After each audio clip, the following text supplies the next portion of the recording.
É uma alegria a gente poder estar aqui reunido. Então, primeiro, gratidão a Jesus por a gente ter conseguido chegar, que é muitas batalhas para chegar, não é? Gratidão às irmãs que nos convidaram para poder estar aqui, e alegria e gratidão pela presença de vocês. Hoje eu gostaria que a gente pudesse conversar um pouco sobre oração. A oração é a respiração da alma, é o oxigênio da alma. Por isso a gente está aqui para pedir a Jesus uma coisa. Vocês lembram o que os discípulos pediram para Jesus? Senhor, ensina-nos a rezar.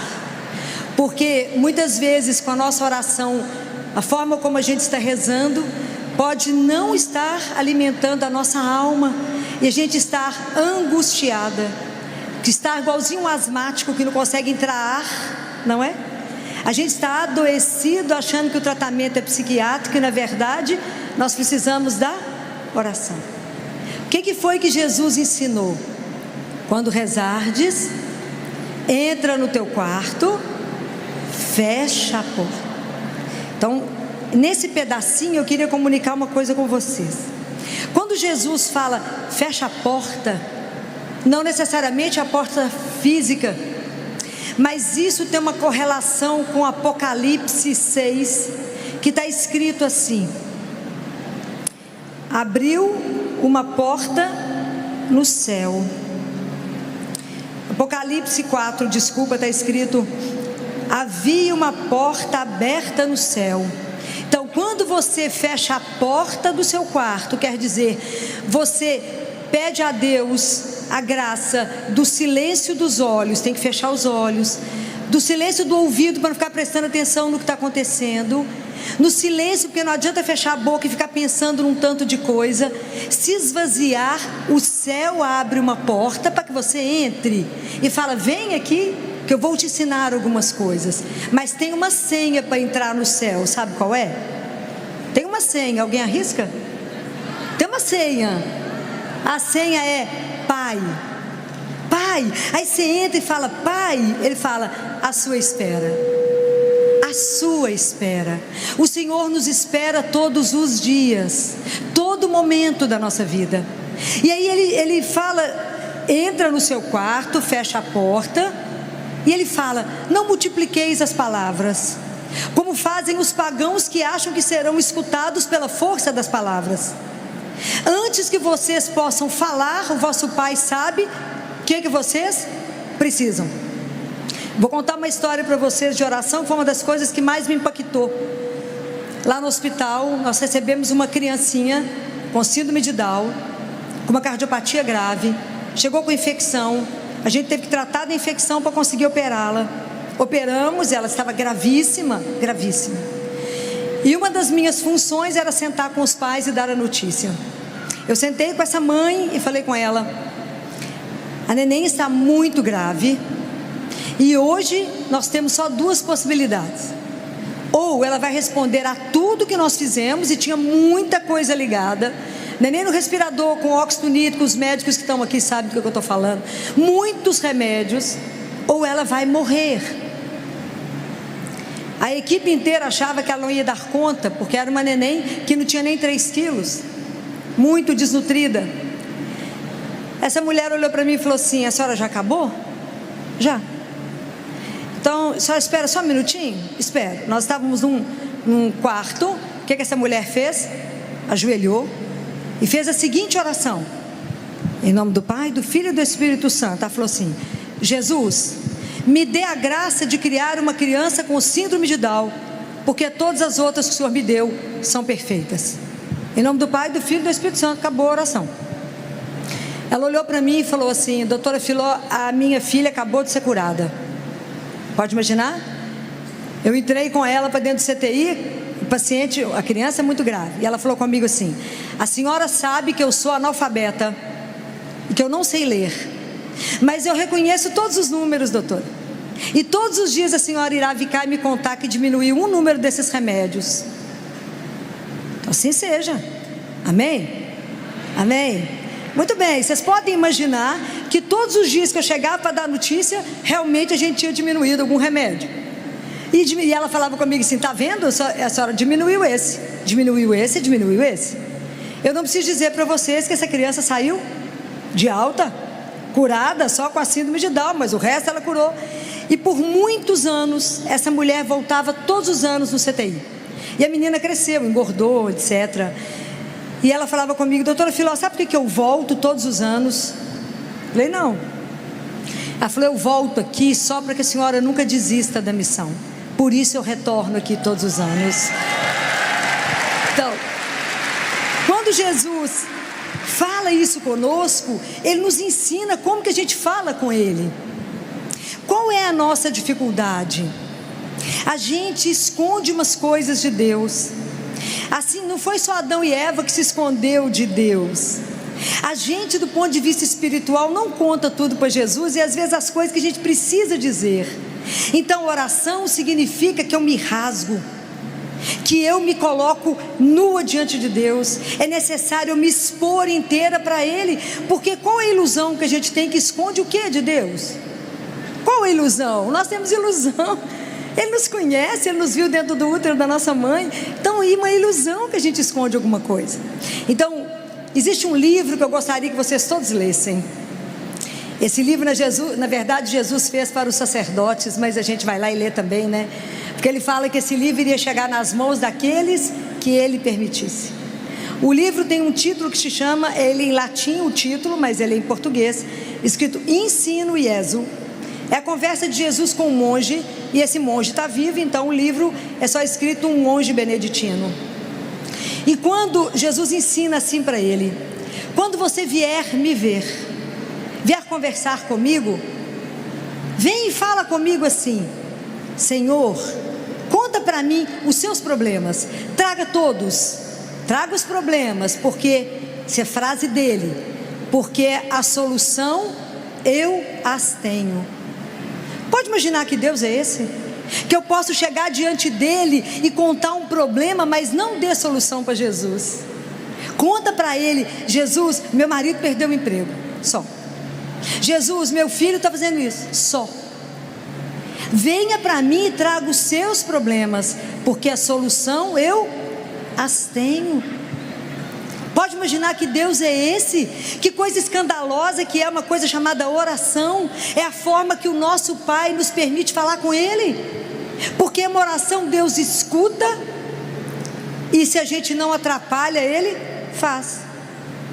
E Ele ensinou uma outra coisa linda, que Ele falou: quando você vier aqui fazer adoração, e você for interceder por alguém que você ama, aí Jesus fala assim: o que falaram com Jesus quando Lázaro estava doente? Vocês lembram disso?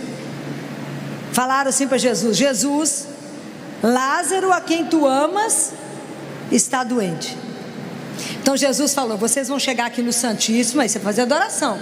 Fala com ele: Jesus, meu filho fulano, a quem tu amas, está doente. E aí, Jesus continua, ele fala: aí você tem que confiar no amor que eu tenho por essa pessoa.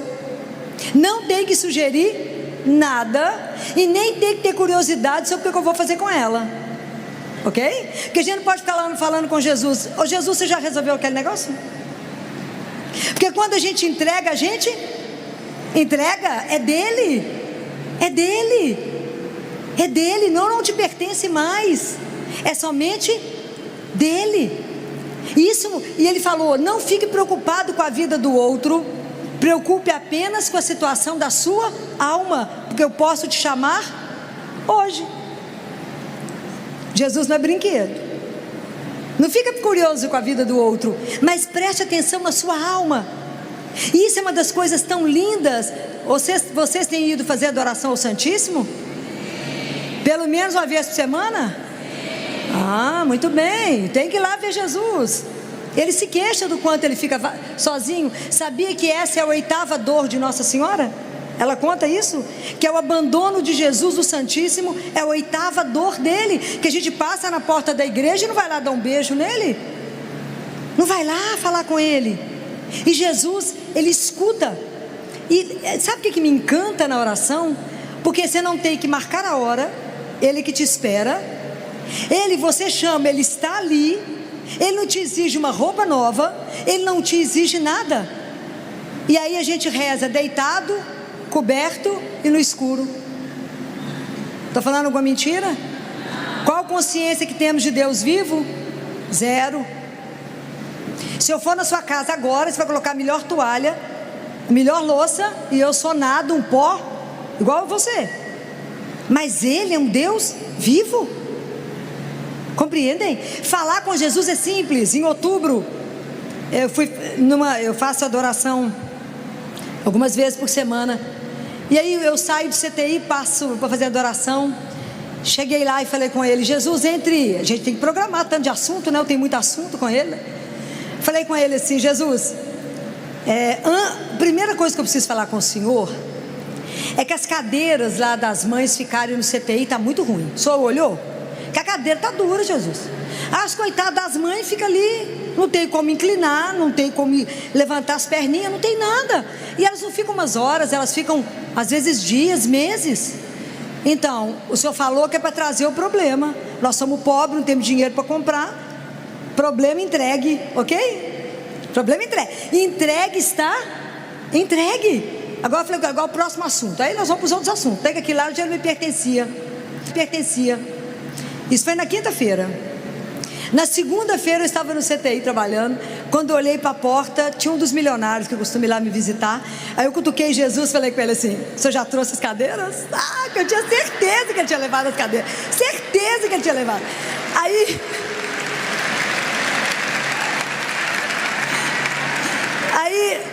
Aí eu fui, recebi a pessoa. Ele olhou o CTI e falou: doutora Filó, mas eu adoro vir aqui. Esse lugar é tão arrumado, tão bacana, tudo de primeira. Aí eu falei com ele assim: que nada, as cadeiras como é que são ruins? Falei com Jesus: não estou pedindo, só mostrei que a cadeira é ruim. Falei mais nada. Serviu o cafezinho, etc. E foi embora, eu também. Na hora do almoço ele me ligou e falou: doutora Filó, eu não posso dirigir o carro que eu dirijo, dormir na cama que eu durmo, ter avião que eu tenho e saber que um irmão está dormindo naquela cadeira. Eu só preciso saber quantas a senhora precisa, porque eu já liguei para a loja para entregar. Isso é espetacular.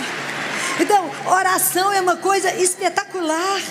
Você vai lá e entrega para Ele.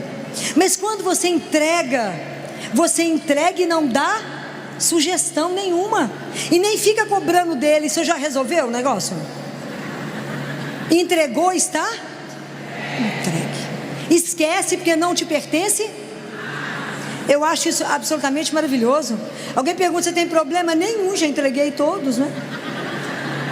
Qual problema eu tenho? Nenhum, já entreguei na mão de quem? Resolve. Ele resolve.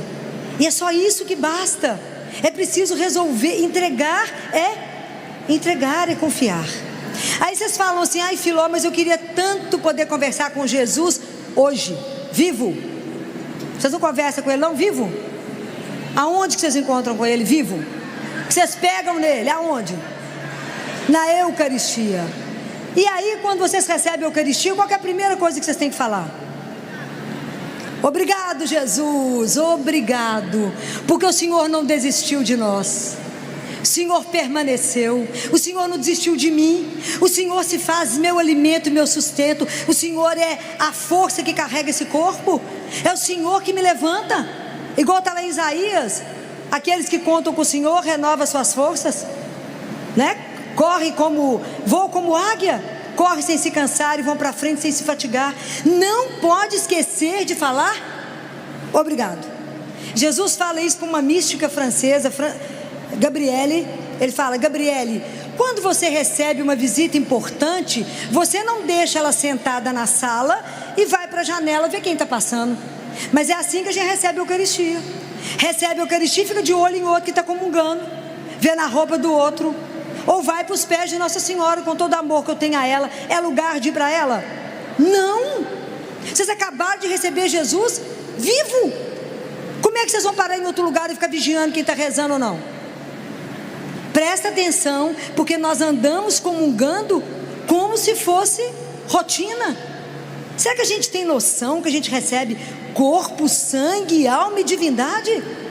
Será? Será que eu entro naquela fila com o respeito que eu devo? Será que eu me inclino diante dele? Nós vamos parecer que está numa festa, no shopping. Vocês vão receber. Cuidado com as comunhões erradas. Isso não é brincadeira. É Jesus vivo. E Ele permanece conosco em torno de 10 minutos. É um mistério maior. Como é que pode Deus vir até nós? Ele, o Senhor de todas as coisas, vem até mim, vem até a minha miséria. Isso é de morrer de emoção. Isso não é brincadeira receber esse Deus. Não, é você nele e ele em você.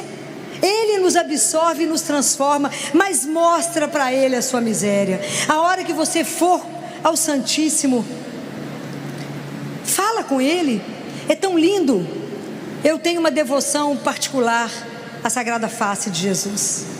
Tenho uma devoção particular em Santa Teresinha. Era Santa Teresinha do Menino Jesus e da Sagrada Face. Bem, eu tenho essa devoção particular que Jesus pede. Quem nunca leu, nunca estudou devoção, tá no YouTube, vocês vão conseguir coisas belíssimas lá para vocês lerem, que Jesus pede. Essa devoção começa na terça-feira de carnaval, mas toda terça-feira a gente reza o terço da Sagrada Face. Mas a hora que encerra o terço, tem uma oração final que eu recito para ele todos os dias na Eucaristia e na hora que eu vou no Santíssimo, que fala assim: ó Sagrada Face do meu Jesus, meu amor, meu único amor, minha luz e minha vida, fazei que eu ame somente a vós, nada conheça fora de vós, ame-vos unicamente, e que enfim não viva a não ser convosco, de vós, por vós e para vós. Assim seja, amém. Aí eu termino de rezar isso e falo com ele: Jesus, eu queria que o Senhor recebesse essa oração, que é um desejo do meu coração, mas eu também queria que o Senhor recebesse a minha miséria, que eu sou incapaz de viver isso que eu acabei de falar. Eu sou incapaz, porque são graças e graças e graças e graças espirituais que eu preciso para poder viver isso que eu acabei de falar, porque eu não sou capaz. Então, a gente não é capaz de rezar isso, viver isso, porque isso é grande demais. E o nosso progresso espiritual, ele precisa da graça de Deus. Como diz Santa Teresinha, tudo é graça. Quem sou eu para fazer qualquer coisa no meu progresso espiritual? E vocês têm pedido a Deus as graças espirituais para o crescimento seu? Porque a gente vai diante de Jesus e fala: eu estou precisando de uma casa, de um carro, de um marido, de não sei o que, não sei o que. Presta atenção.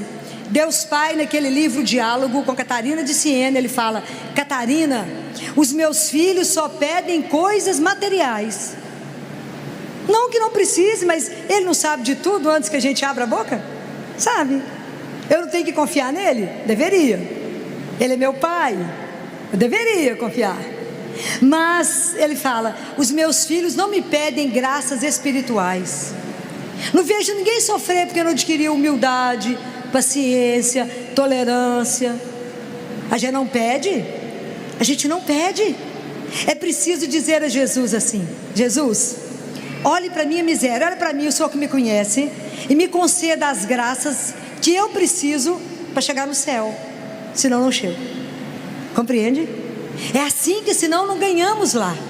É preciso permitir que a gente esvazie para que Deus se torne tudo em nós. É o que dizia João Batista: é preciso que eu diminua para que ele cresça.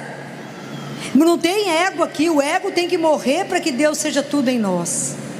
Compreendem isso? Então, a hora que a gente for até Ele, fala da sua miséria, fala: Jesus, eu não dou conta de rezar. Fala com Ele até da sua impossibilidade de rezar. Fala: Jesus, tem dia que eu estou com preguiça de rezar, não quero rezar. Jesus, eu estou cansado. Então a gente fala assim com Ele: hoje o Senhor sabe que eu estou cansado, não vou rezar. Quem que perdeu? Ele ou você? Claro que somos nós. Claro que somos nós. Porque o dia que a gente entender, né, o que está escrito na carta de São Paulo aos Tessalonicenses, no capítulo 5, no versículo 17, ele fala: orai sem cessar. A gente faz isso? Claro que não. Nós não podemos confinar o momento nosso, a oração, só no momento do nosso dia. É claro que a gente tem que ter momentos fortes. Quem dera vocês pudessem todos aqui ter missa diária. Quem dera. Mas para a gente conseguir, o que a gente precisa? De pedir a Jesus. Eu faço missa diária porque eu sou bonitinha? Não, porque eu pedi. Na hora que o padre elevou a Eucaristia, eu falei com ele: Jesus, aproveitando a sua santa presença, me dê uma graça de missa diária. Ainda falei com ele: tem que ser um padre que levanta cedo, tem que ser antes das 7 da manhã, e tem que ser no caminho do hospital. Pergunta se ele não deu tudo. Mas é porque ele conhece a nossa vida, ele conhece o nosso caminho, hein? O padre é animado, ele tem que começar cedo. Ele tem que começar o dia às 6 horas da manhã, só não dá tempo de eu chegar no hospital, que tem que ser às 7. Falei: Jesus, me arruma um padre animado. O Senhor sabe, então eu vou esperar o seu recado. E ele mandou. Porque Jesus fala assim: seja ousado, porque o amor é ousado. Seja ousado, porque o amor é ousado. Peça, então vocês receberão. Muito bem. Então prestem atenção. O que a gente precisa aprender é colocar a nossa vida o dia inteiro diante de Deus, na consciência que Ele caminha conosco, ou não? O que foi que Jesus falou 366 vezes? Eis que estarei todos os... Então todos os nossos atos deveriam ser diante, a consciência diante dele. Então reza. Você toma banho, fala com ele: obrigado, Senhor, que eu ganhei um banho. Não foi banho de leito. Você vai trocar de roupa, tem a oportunidade de escolher. Obrigado que o Senhor me deu esse tanto de coisa, olha. Obrigado. Aprenda a viver com a gratidão. Aprenda a agradecer pelas mínimas coisas. Aprenda a estar diante dele, falar com ele o dia inteiro e pedir luz. Ele fala: chamem muitas vezes pelo Espírito Santo. Ele fala nesse livro Ensino e Ezo. Clamem muitas vezes o Espírito Santo. Como? Vocês sabem? Através do Imaculado Coração da minha mãe, de Maria. Vocês conhecem isso? Nossa Senhora ensinou isso em Fátima. Através do coração imaculado de Maria. Então chame muitas vezes, peça a presença do Espírito, fala com o Espírito Santo: me conduz, me dá a mão e me leva, e me ajuda a fazer uma coisa. Qual é? Qual é a coisa mais difícil da nossa vida que a gente precisa aprender, que resume a oração? Fazer a vontade. Então na hora que vocês forem rezar o Pai Nosso, eu vou dar uma sugestão para vocês, que foi Jesus que ensinou, para o diretor espiritual do Padre Pio. Quando for rezar o Pai Nosso, na hora que fala seja feita a vossa vontade, inclina, começa a treinar. É fácil? Claro que não. Entregar um filho na hora que está morrendo, aceitar uma doença, viver o que tem que te viver, não é brincadeira falar seja feita a vossa vontade. Mas como é que o nosso coração vai sendo domado? Pela adoração ao Santíssimo. Vai adorar, vai adorar. Quando vocês chegarem em casa, vocês meditem Lucas 18. Lucas 18, que é o fariseu com o publicano. O fariseu vai rezar e o publicano, o fariseu, fala com ele: Senhor, eu te agradeço porque eu não sou como os outros, né? Eu sou bacana, eu não sou adúltero, eu pago imposto, eu sou bacana. E às vezes a gente vai diante de Deus e fala com ele: Senhor, olha como é que eu faço um tanto de obra. Olha como é que eu sou bacana. Eu pago dízimo, eu vou no grupo de oração, eu rezo o terço. E a gente acha que é bacana? Somos não. O publicano foi lá, bateu no peito, achava que nem podia olhar para o Senhor e falou: Senhor, tem de piedade de mim, porque eu sou pecador. Isso falta na nossa oração. Não tem que mostrar nada para Jesus, que primeiro a gente não faz. O que está escrito em João 15? Aquele que permanece em mim dá muito fruto, porque sem mim nada, gente, mas nada é nada, viu? Pode guardar isso que eu estou falando com vocês. Nada é nada. Bento XVI falava assim: quanta obra inacabada, quanto esforço perdido. Por quê? Porque as coisas não começaram a partir de Deus. Tudo que vocês forem fazer, comprar um carro, comprar um óculos, comprar uma roupa, qualquer coisa, vocês vão lá e perguntam para Ele, porque Ele é o Senhor, ou não. Se Ele é o Senhor, tudo eu tenho que perguntar para Ele. Vai lá e fala: Jesus, você está achando que eu devo comprar esse negócio? É simples, a conversa com Ele é simples. O que o senhor acha? Me orienta, me ilumina. Eu faço isso ou não faço? É a intimidade com o Senhor nosso Deus que nos permite, porque foi Ele que falou: não vos chamo servos, mas tenho-vos chamado amigos. Pode imaginar que privilégio é esse, da gente poder conversar com Ele assim? E lá no Santíssimo, Ele fala no livro Ensine Ezo: o dia que as pessoas souberem que eu estou vivo lá, as igrejas não caberão. Do nascer ao pôr do sol estará lotado. Então aproveita que Ele é de graça, aproveita que não marca a hora e vai visitá-lo, vai vê-lo enquanto nós temos tempo, igual nós o vimos aqui agora. Nós católicos estamos perdendo essa dimensão, que é um mistério, um dos maiores mistérios. É tão lindo que há um relato místico, né? Que quando Jesus terminou de lavar os pés dos apóstolos, Jesus assentou e disse que os anjos ficaram assim, parados olhando, que Ele chamou o Pai e pediu ao Pai permissão para que Ele ficasse em cada gota de vinho, em cada pedaço de pão. E Ele fala com o Pai: se eu não ficar, eles não darão conta. Não é de chorar? Isso é uma coisa louca, saber que o tanto que Deus nos ama, o tanto que Ele cuida, o tanto que Ele está por perto de nós. Então Jesus é o nosso mestre de oração, porque eu fico imaginando que eram aqueles discípulos vendo Ele rezar. Como que Ele experimentou isso como filho? Tudo que Ele ia fazer, Ele perguntou ao Pai. Passou a noite em oração para escolher os apóstolos.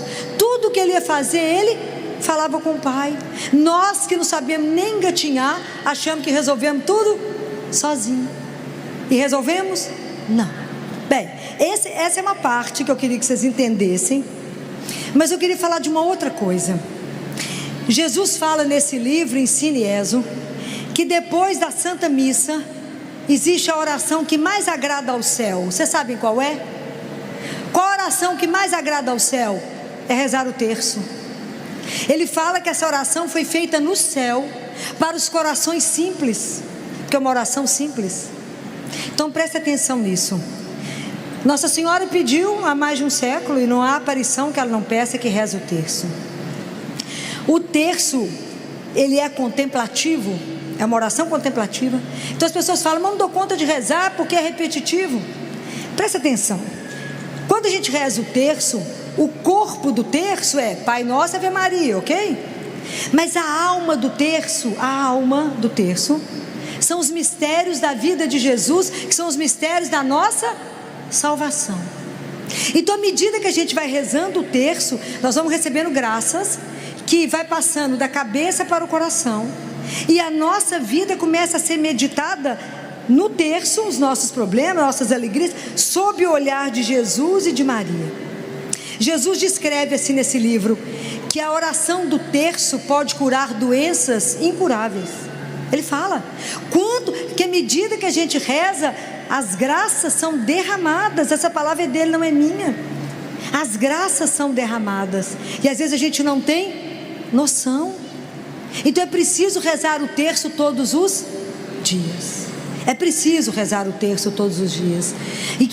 Mas é tanta graça que é derramada, que tudo acontece para que a gente não reze.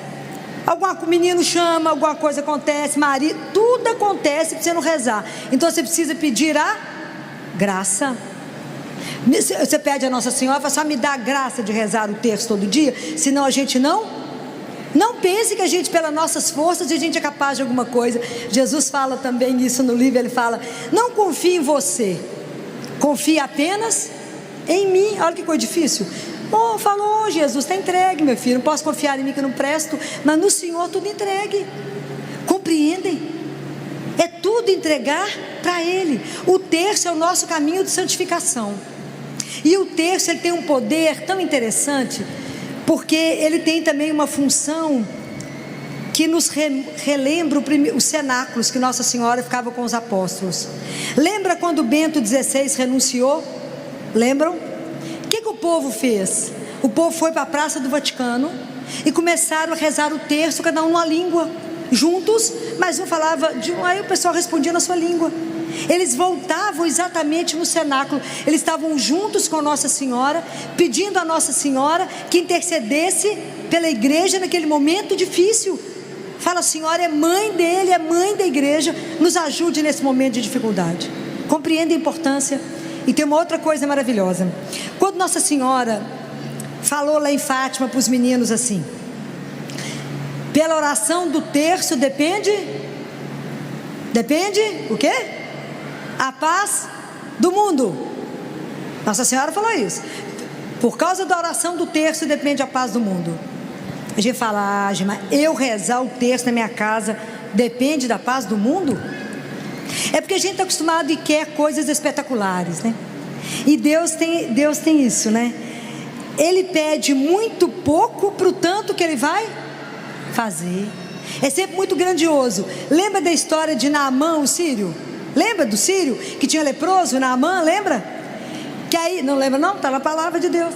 E que aí ele vai lá em Israel procurar Elias, lembra?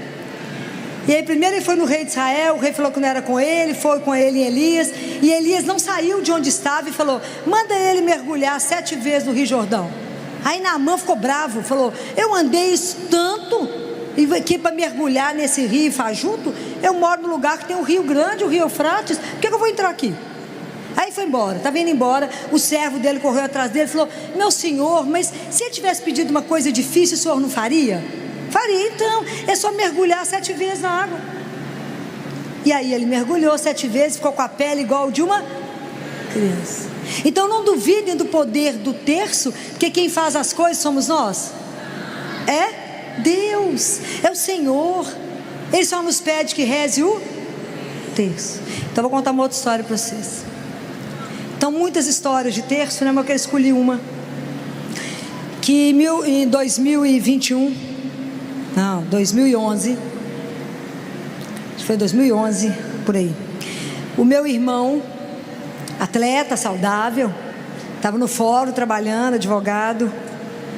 Quando ele teve um quadro agudo, ele falou: chame meus irmãos que eu estou morrendo. O pessoal achou que ele estava tendo uma crise conversiva. Na verdade ele estava em hipóxia cerebral. E aí quando a médica me ligou, eu falei: não, meu irmão é um gentleman, ele não faria ele só dele estar agitado, está faltando oxigenação cerebral, manda ele para mim aqui para Belo Horizonte, uma ambulância de CTI. E assim ele chegou, fui direto com ele para o hospital. Quer dizer, eu já esperava por ele na porta do hospital. Achei que era um aneurisma que havia rompido, não era aneurisma. Aí funcionamos, levei ele para o CTI, ele estava em coma. E começamos a tratar meningite bacteriana e viral, porque apesar de não ter febre, apesar de nada, a gente não podia perder tempo.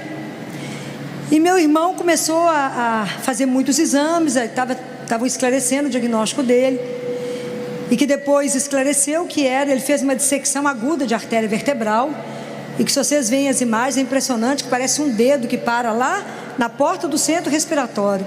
Então ele teria morrido. E os médicos falaram comigo das sequelas todas que ele ia ter, etc, quanto tempo de sequela, etc. E aí eu estava com ele no box do CTI, rezando terço, continuamente, com ele em coma, e estava rezando o terço da libertação. Conhecem? Se a gente fala o nome de Jesus mais de 200 vezes.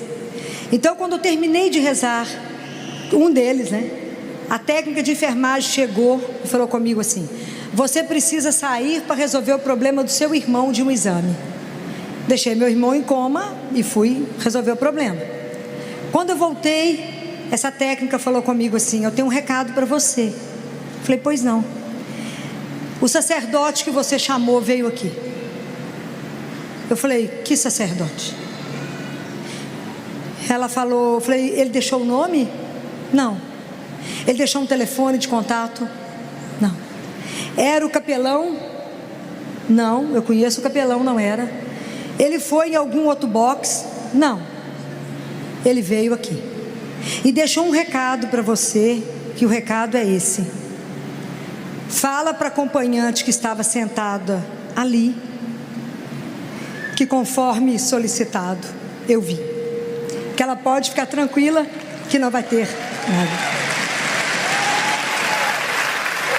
Meu irmão saiu do CTI, do hospital. Aí eu estava de costas para ele, porque eu estava conversando com a técnica.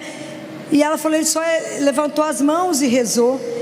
E eu realmente não tinha chamado ninguém. E o meu irmão, nessa hora, estava em coma, puxou minha roupa e falou, Filó, onde eu estou com fome.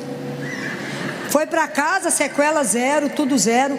E o médico que repetiu o exame dele 1 mês depois, a arteriografia, falou comigo, Filó, se eu não tivesse feito o primeiro exame, eu mesmo feito o primeiro exame, e hoje 1 mês depois repetindo o exame, eu diria que você falou mentira, porque a artéria que o seu irmão teve o problema está melhor, é muito mais perfeita do que a outra. E eu falei com ele, doutor Alexandre, vou dizer uma coisa para o senhor, porque o senhor é ateu, mas eu quero dizer para o senhor que aquilo que Deus cura, Ele não remenda, porque Ele é o Senhor, não é?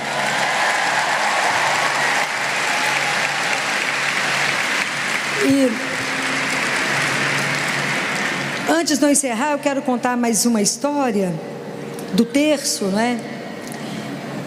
Que em 1983 eu estava num grupo de oração da Renovação Carismática, eu estava no 3º ano de medicina, e o grupo estava cheio, e foi a primeira e única vez que o grupo foi dentro do pensionato, que eu morei com freira há muitos anos, né? Tive essa graça de morar com as freiras, e eu estava lá no fundo, em pé, quando o coordenador do grupo, que era um homem muito ungido, tinha um apelido de índio, veio subindo até onde eu estava. Eu falei, Jesus, vem o senhor, né? Sabia que ele arrumou alguma confusão. Apontou o dedo para mim e falou assim, Jesus está te pedindo para rezar o terço todo dia. Eu falei, qual é o resto do recado? Porque ele sabe que eu rezo o terço todo dia. Ele já sabe. Eu sempre rezei o terço. Ele já sabe que eu rezo o terço todo dia. E no pensionato que eu morava com mais 2 meninas no quarto, Nádias, deram 2 Nádias. E na minha turma era só eu que já estava na faculdade. Todo mundo tinha 17 ou 18 anos para fazer vestibular. E a gente rezava todo dia o terço às 11 da noite. Muito bem, ele falou, eu falei, pode falar o resto do recado, porque Jesus não dá ponto sem nó, a gente é amigo, eu sei que tem alguma coisa atrás dessa história. Ele falou, ele não falou nada, ele te mandou rezar o terço todos os dias. Ok. O meu quarto ficava, casa de freira, aqueles corredores compridos, e tinha um bebedouro por andar. Então, 11 horas da noite, que tudo fechava no pensionato, imagina, um telefone para 200 mulheres, ninguém acredita nisso, né, gente? Fala a verdade. Um telefone para 200 mulheres, e os moços achavam a gente, eu tô para lá. E o meu quarto ficava do lado do bebedouro. Como estava tudo desligado, tinha um silêncio. O pessoal estava na fila esperando para poder pegar água para levar para o quarto, e escutava a gente lá rezando, Ave Maria, né? Santa Maria. A partir daquele dia, de 3 em 3 pessoas, de 3 em 3, foi uma coisa muito interessante, começaram a bater na porta do meu quarto e falavam, o que acontece aqui? A gente reza o terço. Muito bem. A partir desse dia, isso foi final de setembro, outubro, nós começamos a rezar todo mundo, e perto do Natal, antes das férias, nós éramos mais de 100 mulheres que rezavam o terço todas as noites. Mal sabia eu pensar que Jesus tinha uma missão, não é? Quando Ele me mandou o terço todos os dias, isso tem 40 anos, dessa ordem, que até agora não recebi outra para parar. Ele mandou rezar o terço todo dia. Na verdade, Ele me preparava, Ele me evangelizava, que o cano sujo é o primeiro que recebe água limpa, não é assim? Então, Ele tinha que me ensinar para que hoje eu pudesse estar aqui. Mas começou com o terço. Então, é a desproporção daquilo que Deus pede para aquilo que Ele faz. Então, continua assim. Eu rezo o terço e Ele faz o resto. A dobradinha é assim, né? O senhor quer que eu reze o terço? Sim, rezo o terço, o senhor faz o resto, né? Então, eu queria pedir demais a vocês assim, não deixem de rezar o terço. Vocês não têm dimensão de quantas graças serão derramadas. Eu não tenho tempo para contar para vocês quantos milagres eu já presenciei pelo terço. Porque Jesus fala nesse livro da alegria que Ele tem de conceder as graças através das mãos de Nossa Senhora. Então peça, reza, é mãe. Eu amo rezar, porque quando a gente fala Santa Maria, Mãe de Deus, roga por nós pecadores, que hora? Agora. E agora é agora. Quando o filho tem aperto, ele grita quem? E aí ela cutuca Jesus e fala: agora, é agora. É assim que a gente vive, é pedindo a mãe. Tem coisa que você não precisa nem falar. É igual quando a gente vai no Santíssimo. Tem hora que você só chora, entrega suas lágrimas, entrega a dor, entrega a impossibilidade de rezar, entrega tudo e fala: eu não tenho nada. Como diz Santa Teresinha, quando eu chegar diante do Senhor, eu vou entregar o quê? As minhas mãos vazias. Porque o que eu fiz? Nada. Quem fez tudo? Ele. Então a gente precisa aprender isso, né? Oração é um dos maiores presentes que nós recebemos de Deus. Guardem um momento, e um momento único do seu dia, que você vai estar sozinha com Ele. Mas não deixe de passar o dia inteiro em oração, em ação de graças, e pedindo o dia inteiro: Senhor Jesus, tem de piedade de mim, pecadora. Senhor Jesus, tem de piedade de mim, pecadora. Vai falando isso o dia inteiro. Quantas situações a gente passa que a gente precisa de pedir Ele o dia inteiro. Não sei se sou eu, porque meu marido que está ali falou que a maior alegria da vida de Jesus é quando eu durmo, que ele tem sossego, que a maior alegria da vida dele é a hora que eu vou dormir, que aí Jesus pode descansar. Mas antes de terminar, eu quero encerrar com um poema que foi feito para Nossa Senhora, que quem deu voz a esse poema foi Fulton Sheen. Vocês já ouviram falar nele, né? Um arcebispo americano maravilhoso, não é? Ele deu voz a esse poema em 1950, mas é lindo, e eu não poderia deixar de encerrar essa uma reflexão sobre a oração, para a gente pensar nisso, sem pedir a Nossa Senhora. E é tão lindo porque ela está ali, a Nossa Senhora das Graças, com o manto azul, e a oração fala assim: querida Senhora vestida de azul, ensina-me a rezar. Deus se fez teu filho pequenino, diz-me o que falar. Não costumavas nos teus joelhos sentá-lo com afeição? Não lhe cantavas tu também, como a mamãe, uma canção? A sua mãozinha de noite tu seguravas? Contavas a ele histórias do mundo? Ele não chorava? Se eu conto a ele pequenas coisas que me acontecem, tu achas mesmo que essas coisinhas o enternecem? Fazem barulho as asas dos anjos? Tu que já sabes, conta para mim. Será que ele escuta quando eu sussurro? Será que ele entende agora se eu falo assim? Querida Senhora vestida de azul, ensina-me a rezar. Deus se fez teu filho pequenino, tu sabes me ensinar. Ave Maria, cheia de graça, Senhor é convosco. Bendita sois vós entre as mulheres, bendito é o fruto do vosso ventre, Jesus. Santa Maria, Mãe de Deus, rogai por nós, pecadores, agora e na hora de nossa morte. Amém. As palmas é para Jesus, mas a doutora Filó